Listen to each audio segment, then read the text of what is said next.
going on, everyone? It's your boy Elischa here. And I am Eli, and this is the E2E Show, from Eli to Eli, end to end, EPL to Eredivisie. We are bringing you the hottest topics in world footy that you need to know. Elisha, what are those topics today?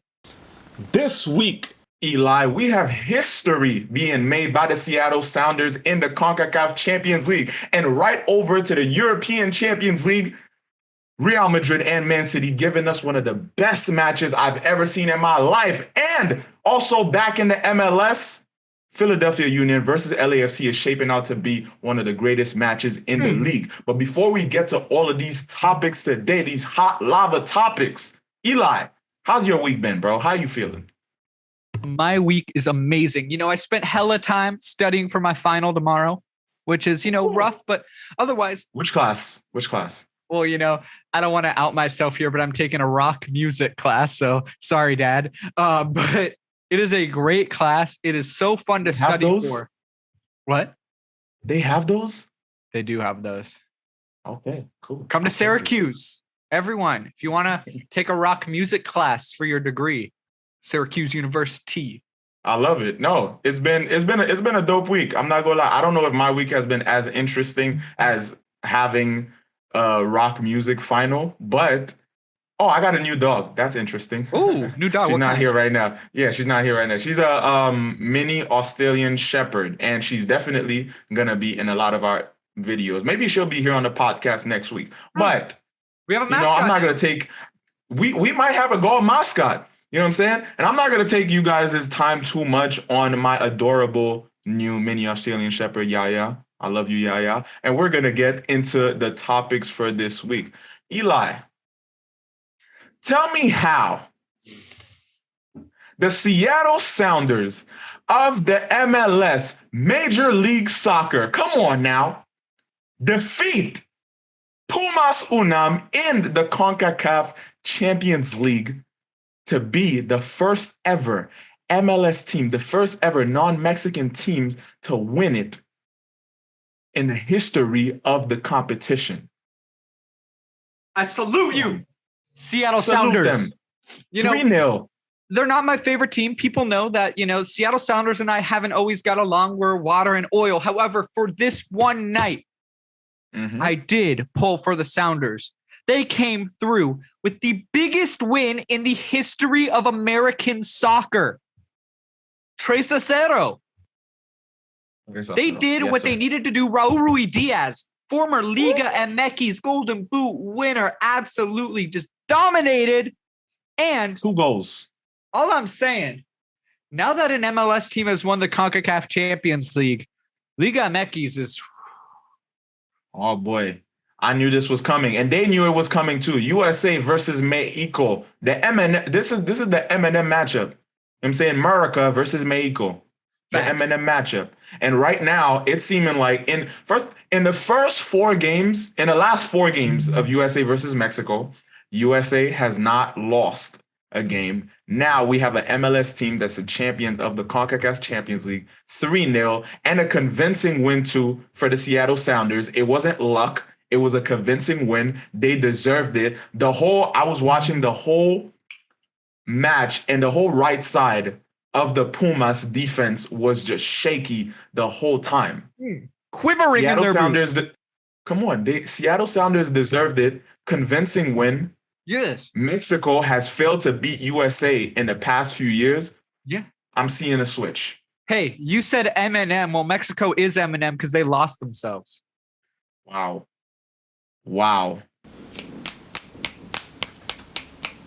Poetry. MLS is on top, baby. Mexico, yes, quivering in their boots at the growth of U.S. soccer. And you know what? An MLS team beat a Liga MX team with a salary cap. So that our talent just is that much better. It's just better now. And Pumas has 2 MLS rejects on their roster. No wonder why they lost. Fabio Alvarez, you were terrible for the Galaxy. I will say it. You were garbage, hot garbage. And we saw that as the Seattle Sounders and MLS came up on top. Not cold garbage, hot garbage. I think that I love this time in MLS right now. I love that the league is up. The quality of the league is up. We're seeing it in the matchup we're going to talk about later in Philadelphia Union versus LAFC. And I just think that that win was just the icing on top. It's just the cherry on top, the icing on the cake to show that MLS is transitioning to possibly the greatest league in North America. I think in the upper Americas, I think it's the greatest league right now. I think that soon we're gonna start seeing MLS go against the South American leagues, go against Brazil, go against Argentina. Oh yeah. And it's gonna shine a light on on the American game like it's never been before. And I'm living for it. I love it. I think this Seattle Sounders squad could go up with the biggest clubs in Brazil and Argentina right now. Yes. I think they could. Palmeiras, Santos, Boca, Seattle would hold their own against those clubs, you know? So I love it. Congrats to the Sounders. Do I wish it was one of the other 28 MLS clubs that did it? Yes. But all that matters is that an MLS club did do it. MLS clubs have been historical chokers. We talk about LAFC in 2019, Toronto in 2017, Real Salt Lake, Montreal in 2015. It just keeps going, but it doesn't matter anymore because an MLS team finally won it. And I do want to point out, this is the first MLS team to win this format of the tournament, which has been around since I believe 2008. The last MLS team to win a CONCACAF tournament was in 2000, the year I was born, by a certain club named the LA Galaxy, which happens to be the biggest club in America, in the North and South America.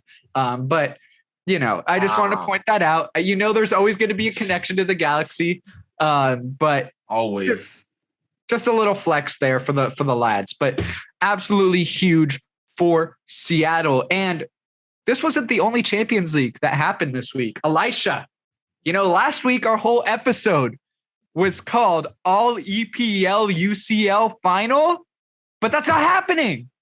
Liverpool got the job done. You know that, but we got to talk about Real Madrid. Your boy Benzema, everything just about it, man. Benzema, as I like to call him, because he's an honorary Haitian, okay? Ever since he came to Florida and took a picture with that Haitian bandana with the Zoes in Miami and Little Haiti, we've adopted him. Benzoma is what we call him. Zo is like another name for Haitians. So he's Karim Benzema now. 3-1, Real Madrid defeats Manchester City in the second leg of a 2022 Champions League semifinal. I think that this, in my 52 years of living on this earth, and yes, I'm 52 years old. I just moisturize every day. That's why I look this young. I have never, this was top 3 of my favorite matches of all times. This was absolutely incredible. Look at the narrative. They go up 4th. Manchester City defeat Real Madrid in the first leg 4-3. Fine. 7 goals in one game, extremely entertaining for that matter, because that does not happen often. They come back in the second leg at the Real Madrid Stadium, the Santiago Bernabeu. This is legendary. This is where big moments are made. This is where superstars are tested. Boys become men and men become boys. No. Absolutely. You get sunned if you don't show up at the Bernabeu, because it's an intimidating stadium. Real Madrid come in hot fire. They're pressing. They're attacking. You know what I'm saying? But they just can't get to it.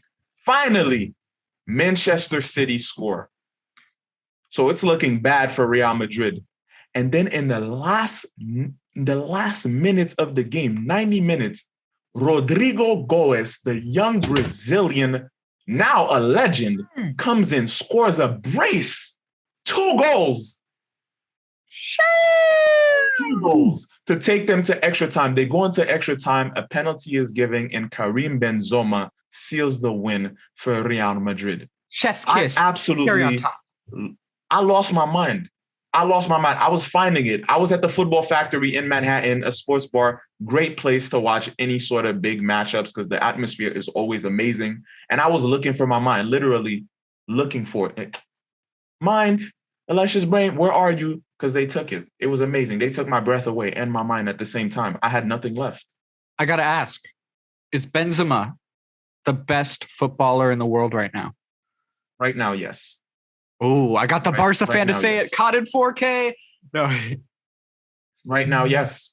Right now, yes. Benzema is the best player right now. It's undeniable. And this is a lesson that I want you young kids to learn from Real Madrid. A lot of the times, it's not just who's the better team, who has the best players. It's the mentality. When I saw that little Benzema smile in the first half with Vinicius, when they were still 0-0, when they were still uncertain of what the result would be, I understood that they knew they were going to win. Yeah. When your mentality off the bat, whether you're winning or losing, is I'm having fun, is I have confidence, is I could get these buckets, I could get these balls in the back of the net, you already won against your opponent because the mind game is already there. And Man City, as soon as Real Madrid scored those 2 goals, every ounce of confidence they had was gone. Adios, it's gone. And so when you beat them in the mental game, there's no way you can't be a champion.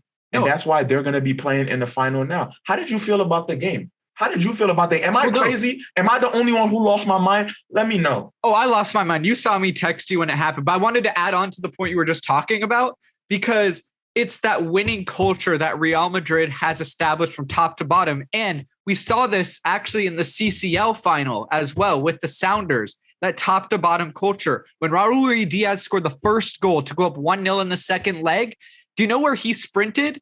He sprinted to the Sounders Academy kids. Academy to go celebrate with them. That is winning culture from top to bottom. And that's just why Real Madrid are so annoying, because they are, and the Sounders for that matter, I find them annoying because they're always going to find a way to win, because that's what the culture that they've established. They're no San Jose Earthquakes. They are the Seattle Sounders, you know? And it's no accident that the Sounders won their final and Real Madrid are going to yet another final. This is going to be their 17th final. I think they're going to win too. And we're going to get to our predictions in a second. This is their 17th Champions League final. Wow. The last time they got to a final and didn't win was in 1981. The last time they got to a final and were champions was in 2020. And guess what? Who were they playing against in the 2020 Champions League final? Liverpool Football Club. Man, who that just game so happened someone's career. Rest in peace, Karius, by the way. Just a moment of silence. And I'm just saying, Liverpool, they had a scare too. This is not the same thing. Their game was not the same as Real Madrid. They were two different scenarios because of one reason. Real Madrid went down 1-0, but throughout the whole game, they seemed like at any point they could win it. Liverpool's game, they went down 2-0 in the first half versus Villarreal. And in the second half, they came back. They got 3 goals back to back. Mane, Luis Diaz, Fabinho got on the score sheet, and they got the win to take them to the final. But for a good portion of that match, I thought that Villarreal was going to go away with it, or they were going to at least force extra time. So I feel like Real Madrid is the better quality team. I feel like they have the strongest mentality right now. I think that their defense is stronger. Their midfield is stronger. Their offense is on form and on fire right now. And so I think it's going to be a 2-1 win for Real Madrid in the final, and they're going to take it. Again, they're going to get their 14th There's no stopping trophy. them. And Benzema's going to score like one of the craziest goals that he's going to have that moment. He's just going to have that moment.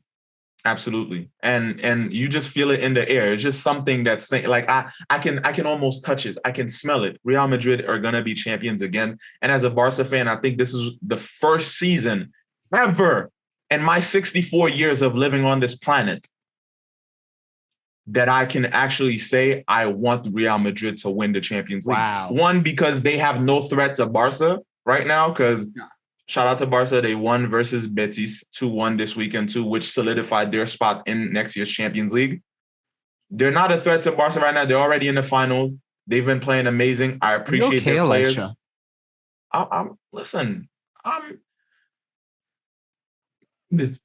This is a healthy football fandom. I'm changing the game. I'm changing the narrative. It's okay. They're not a threat to my team right now. They deserve it. I'm a football fan first and a Barca fan second. I'm saying it on record right now.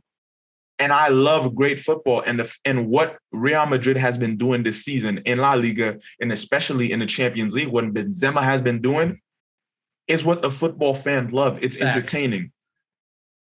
And so I gotta respect it. If you're a Barca fan and you don't respect it, you're not a real football fan. You don't have to root for them, but you gotta respect it. Damn. But as a Forward Madison fan, you would absolutely know that, you know. Shout out to Forward Madison. I got this shirt. Las Vegas Lights, baby. You know what I'm saying? We repping full UCL this weekend, USL. But and I got this during the Henny Derby too. Crazy matchup. But also this jersey, if you open it up, it becomes a smiley face. Sorry. That's fire. Sorry, that's fire. Boxers, but it's fine. Hey, that's fire. But Eli, you got to tell us a little about the other LA team, the rivals, the rivals to your LA Galaxy, LAFC versus Philadelphia Union. And you told me, as we were talking about this week's show, you told me, Elisha, this is going to be a great matchup. There's going to be a moment. This is shaping out to be one of the greatest rivalries in the league. And it's going to be an amazing match. And what happened? Well, just for context, fellas, ladies, everyone out there, I know you world football fans, you guys are not used to conferences and divisions and standings. You guys are used to tables, fixtures, and promotion relegation. But in MLS, we have two conferences, East and West. And last night, the number one team of the East, one end, came to the other end, E2E, to face off against the best team of the West in LA. Galaxy are the best team in the West, but LAFC right now are number one. And it was a hell of a rivalry matchup. And why is it a rivalry? Why would Philadelphia be rivals with LAFC? Because the very last match before the pandemic hit, the Panoramic, the Panda Express, whatever you want to call it, the last match, it was the same exact scenario. LAFC were hosting the Philadelphia Union, and it was the craziest 3-3 draw that has ever happened in world football. Jacob Glesnes, a center back, in his first match with the club, basically. Maybe it was his second. But he scored a lightning bolt. Literally, Philly has lightning bolts on their kits now. A lightning bolt of a free kick. Carlos Vela did his thing, and then the pandemic happened. That match was so lit that it shut down the league. And they faced off last night to another draw. A 2-2 draw. But it was electric because, first of all, sorry, I'm pulling up the score sheet, making sure I don't F it up. Daniel Gazdag, a player who's come out of nowhere but has become the star of the Philadelphia Union, scores the first goal. You know, LAFC, they're going to come back. Apoku, he's been pretty good. He scored that second. Then Julian Carranza, the loanee from Miami. Miami shaking their head right now at the young DP who has just absolutely been fire for Philly. And then LAFC, you know, they came back. Franco Escobar, he's a clutch goal scorer. That's what he does. He scored an MLS Cup a few years back. 2-2 draw. So I'm left wondering who is the best team in the league, because I was hoping that one of them would win and one of them would lose so that we could decide who the best club is. I think it's the Galaxy, but you know, that doesn't matter here. Okay, of course you think it's the Galaxy. Of course you think it's the Galaxy. The Galaxy could be on a 5-year losing streak, and Eli would say the LA Galaxy are the best team in the MLS. Funny because we were. I'm looking at these two teams right now, and I'm saying this. LAFC started out that game better than Philadelphia. Philadelphia got the first goal, and it was a back and forth from that point on. Philadelphia scores first. LA scores, Philadelphia scores again, LAFC equalized it in the end. Andre Blake had butterfingers the whole game. I don't know what's happening with him. But can we really actually use this matchup to say which one of them are the best team if at the end of the season they gonna make it to the playoffs and get eliminated in 1 or 2 rounds? Can we really even do that? Can we not say that maybe the Seattle Sounders are the best team in the league? Because they got something. They got something hefty. They have something heavy. But Philly and LA right now are top of their conferences. But at the end of the season, year after year after year, if you're going to do that and be the best team in the regular season, go into playoffs and do nothing, can we really say that they're some of the best team? Well, the playoff pressure gets to them. You got to be playoff P. You got to push it in the playoff. Push the P in the playoff. Is that a Paul George reference? A Paul George reference? Let's go. You know what I'm saying? If playoff P. That's what I'm saying. That's what I'm saying. So can we really say that either one can be the best team in the league until after the playoffs? And that's the thing. You know, I would genuinely, I know I'm a Galaxy bias, but genuinely I would say the Sounders are the best team in MLS, especially after what just happened. I predicted them to win MLS Cup at the start of the season. And that's because, unfortunately, Philly and LAFC, you mentioned it, they choke every year in the playoffs. They are not. LAFC should be built for the playoffs. They have the stars. Philly is built for the regular season, which is why they've been so successful. And by the way, both these teams have the most points in the regular season since 2019. They are the 1 and 2. But LAFC, you know, they've just, they don't have that winning mentality that Real Madrid and the Sounders have, which is why they've choked so far. And it's been kind of funny to watch from my end. But it's also very unfortunate given they have one of the biggest stars in league history in Carlos Vela. And, you know, they have great players, great depth, great culture, and it just sucks that they haven't been able to do it. So, you know, at the end of the day, I actually have neither of these teams making MLS Cup this year because I have two teams that have winning cultures. I have Seattle Sounders versus Atlanta United. Both of those clubs, big cultures, big winning cultures. They're expected to be there, and I know they will be there. Sadly, LAFC and Philly, I don't see that, but they're great in the regular season. And I was hoping that last night would decide who is the best in my mind.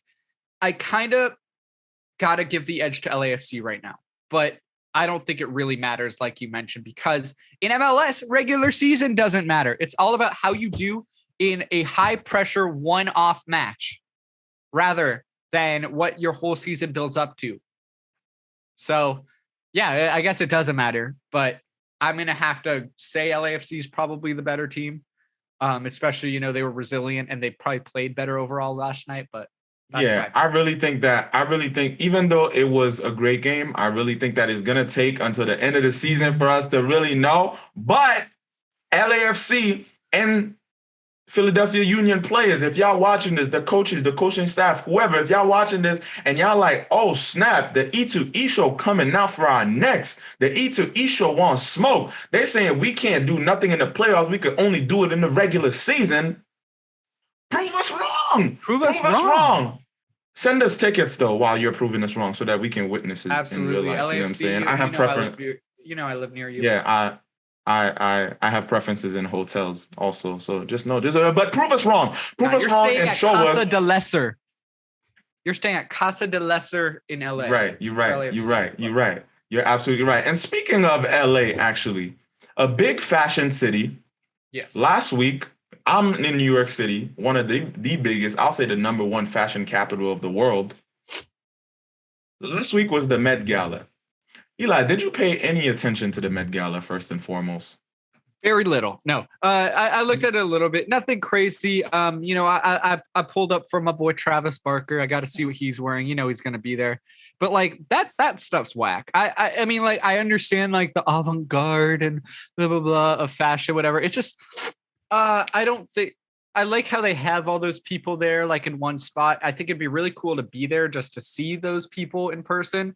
But you know, it's like slightly it's overrated. You know, it's like, you know, I was gonna try to take a jab at something, but you know, overrated. You know. Here's why I'm bringing this stuff, because you guys know we got to bring off our off the pitch topic every single week, but it's pop culture and it was trending a lot, and I'm interested in fashion, and I would love to see the mix of fashion and football come together. I think PSG are doing a great job at it. Facts. The Met Gala's theme this year was Gilded Glamour. I didn't even know what the hell Gilded Glamour is. Do you know what Gilded Glamour is? No, but it should have been Soccer Couture. It should have been soccer couture. You know what I'm saying? You know what I'm saying? That's what we're here for. That's why we got to talk about it, because we gotta get our foot through the door Valid. so we can infiltrate it, so that at some point, you know what I'm saying? Foot E2E fashion, Met footy Gala, fashion, football. 2026. Come on, we're gonna make it happen. And my thing is that they never honor the theme. Nobody ever comes to the Met Gala dressed as whatever the actual theme is. Or not nobody, but most people. So I think that it's only right that football fans have a certain flair, have a certain way of imposing themselves and saying, nah, we're going to do this. People are going to do this. The teams are going to do this. The establishment are going to do this. We have some sort of influence. So I do think that we need to have a football themed Met Gala. The Met. Who do we got to talk to? Is it Neymar? Is it Pogba? Is it David Beckham? You know what I'm saying? Walk it, Eli. Walk it. Let's see that walk. Let's see that walk. Get it. Ooh, ooh. You know what I'm saying? Okay, Eli. Let's get a picture. Let's get a picture. You know what I'm saying? Pose. Walk. Ooh. Pose. Oh, yes. Fabulous. That's it. Right. Okay, yeah. Yeah, okay. Just sit, Eli. Just sit. Okay, don't hurt yourself, please. Let's not get an injury live on the E2E show, please. But you see what I'm saying? We need to infiltrate fashion culture in a big way. Met Gala, hit us up. Come talk to us. Let's make it happen, because football is ready for fashion and fashion is ready for football. Ooh. So let's get fly together. Yeah. Ow. After that, I need Patma. Are you? I need Patma. Patma groin. Ah! Oh my. Eli did not just try to fake an injury live on the show. But yeah, fashion and football, I'm looking forward to it. Met Gala, please do better next week. Next year. Eli, what's our comment of the week this week, man? The people have been talking. Okay, this was crazy. So I brought up the idea of, having an EPL championship match, just one with the top two teams. But my guy, one of my good friends in the MLS community, Chicago.fire.daily, sorry, coffee enema, proposed a top 7 EPL playoff format. Do you want me to go through it right now? Just all of it? This is extensive. Ready? Very analytical. The 6th and 7th overall teams play. Loser plays in the Conference League next season. Ooh, the Conference League. No, kidding. Mm-hmm. 4th and 5th overall teams play. Loser plays in the Europa League. And then winners of both games play in the qualifying final. Loser plays in the Europa League. Winner moves on to the championship playoff. Then the title playoffs. So that was just for the second tiers, for that 4th through 7th. That was just that. And now for the top 3.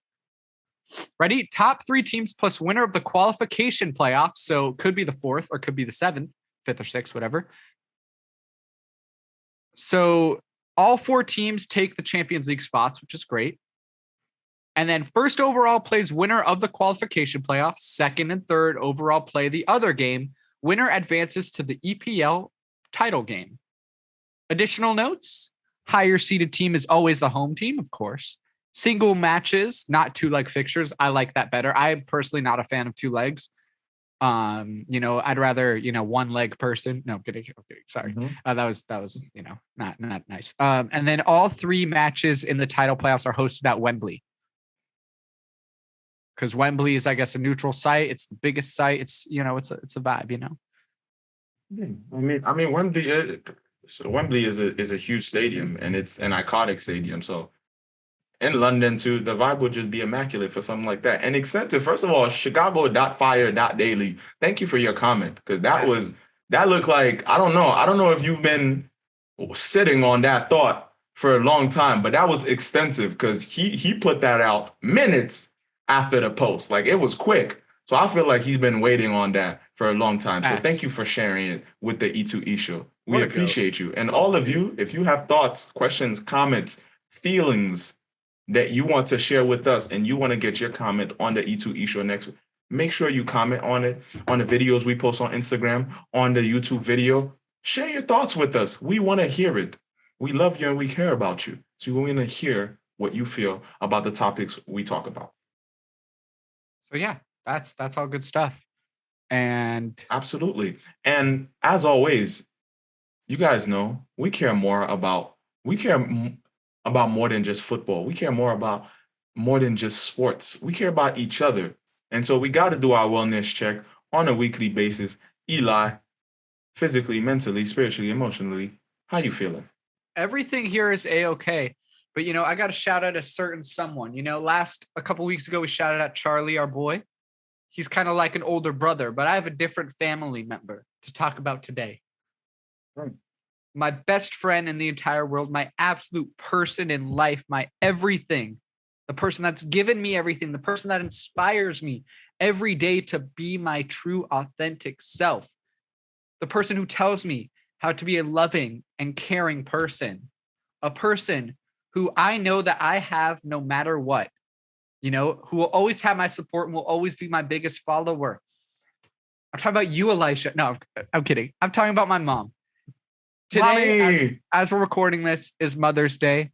If you are a mom, if you have a mom that's alive or has passed away, if you have someone in your life, a womanly figure who feels like a mother to you, if you have an aunt, if you have a grandma, if you have a sister who maybe is becoming a mom, or if, like me and my fraternity, you have like a big, that's a woman,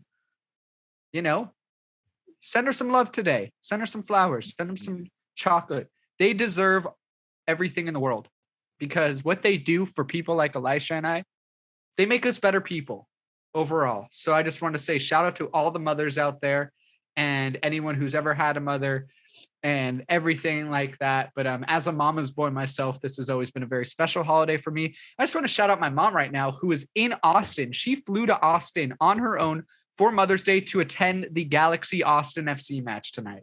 Oh, wow. Mama Lesser. Wow.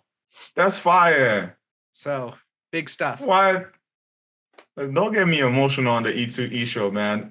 This happy Mother's Day to all the wonderful mothers and mother figures out there. Like you said, it's the people who give us life, nurture, teach us about the most important things in life. And so if you do have a mother, have had a mother, have a mother figure, as Eli said, make sure you absolutely do show them some love. Being a mother is the hardest job on the planet. Like just having a dog for about 2 days, I've realized that you're just taking care of a human who can't take care of themselves. Well, that's just a puppy, but to imagine how it is with an actual baby and to have to give them constant, attention and love and support and just giving yourself and dedicating yourself to growing someone is the biggest act of love and selflessness that you can do. Facts. And to all the single mothers out there who do it on their own, you are an absolute superhero. And just shout out to my mom, shout out to all the amazing moms out there. We love you, we appreciate you. And this day is not just Mother's Day, is just what we recognize as the holiday, but every day is Mother's Day.